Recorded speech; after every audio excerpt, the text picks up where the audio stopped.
poisson. Mais c'est un miracle. C'est pas un miracle. Dieu seul peut Mais faire si, des c'est miracles. un miracle, regarde. Ils parlent comme des blasphémateurs. Ils croient cet homme. Eh bien, on va y aller. Et lui parler, nous aussi. Jamais on n'avait vu une pareille pêche.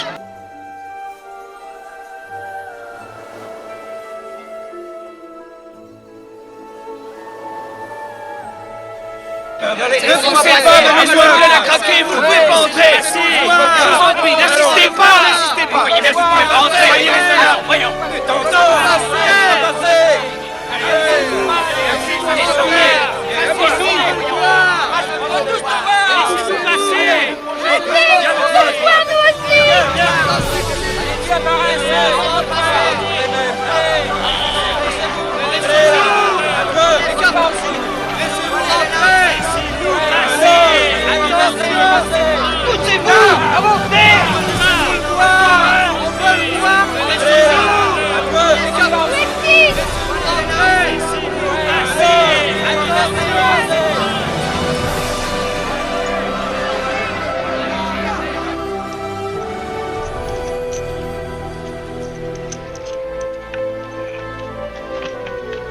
C'est incompréhensible, ça.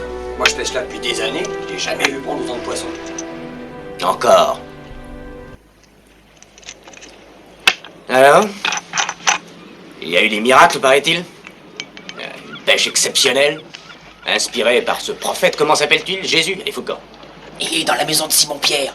Tu sais bien Simon le pêcheur. Ah, je connais, oui. Il a des impôts en retard, celui-là. Ah, pousse-toi.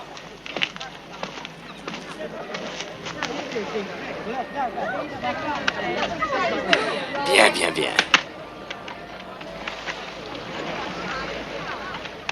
S'il y a eu une pêche miraculeuse, alors il peut payer ce qu'il doit.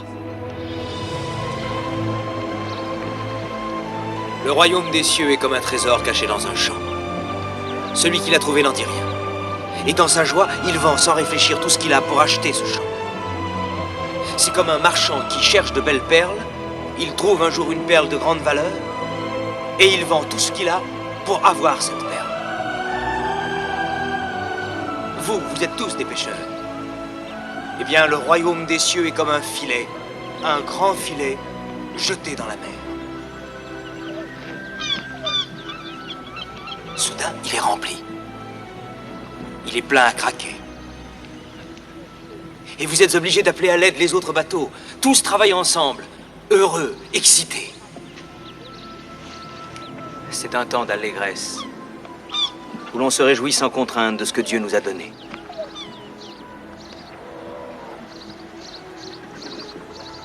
Mais un jour, Dieu pourra vous demander des comptes pour tous les dons qu'il vous a faits.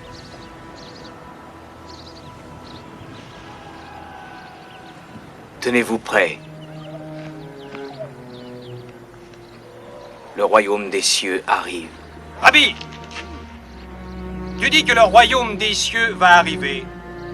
Mais quand exactement va-t-il arriver? Quand tu vois les nuages qui viennent par l'est, tu dis la pluie arrive. Et ainsi en est-il. Par contre, si le vent du désert se lève, tu dis il va faire chaud. Et ainsi en est-il. Chacun de vous sait lire les signes de la terre et du ciel.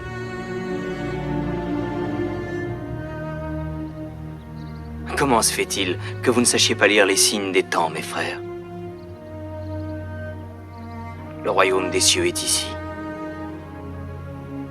Maintenant.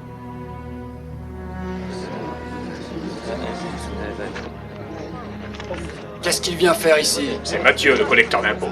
Chassons-le. Simon, ton ami Mathieu est là. Sale collecteur d'impôts, il n'y a pas de place pour toi ici. Qu'est-ce qu'il n'y a pas de place pour toi? Hors de chez moi, sangsue! Sale vermine! Simon, Puante! Simon, je t'en prie. Je te défends de venir infester Simon. ma cour! On dit que tu as fait bonne pêche aujourd'hui. Nous en reparlerons plus tard, n'est-ce pas? Si tu me parlais un peu de ton ami, ce nouveau prédicateur ou professeur, enfin peu importe. N'ai-je pas le droit de parler avec lui? Non, pas tant qu'il est chez moi.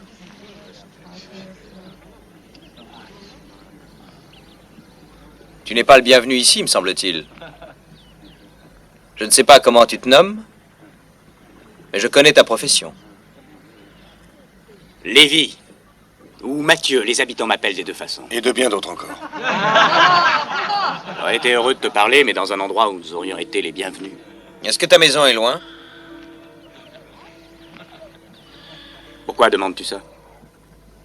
Je voudrais aller souper chez toi ce soir.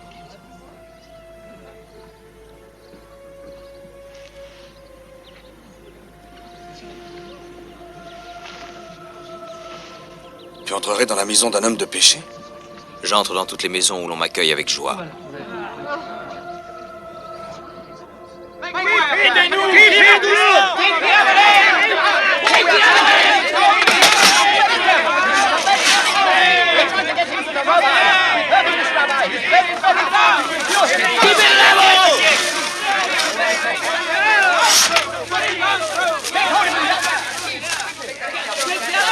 Attendez! Mais qu'est-ce que vous faites? Attention, c'est moi ici! Ne cassez rien! Écartez-vous! Arrêtez de casser tout!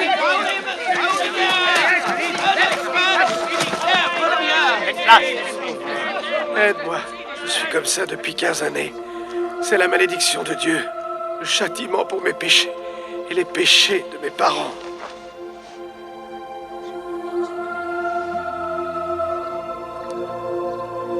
Tes péchés sont pardonnés. Rabbi n'a pas le droit de parler ainsi. C'est un blasphème. Seul Dieu peut pardonner les péchés. Lequel est le plus aisé des deux? De dire tes péchés sont pardonnés? Ou bien lève-toi et marche?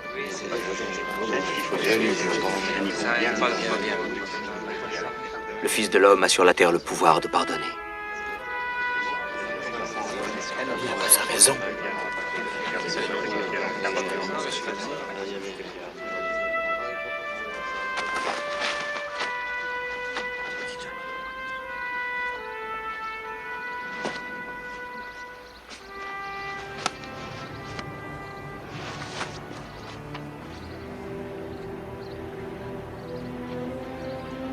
Lève-toi et marche.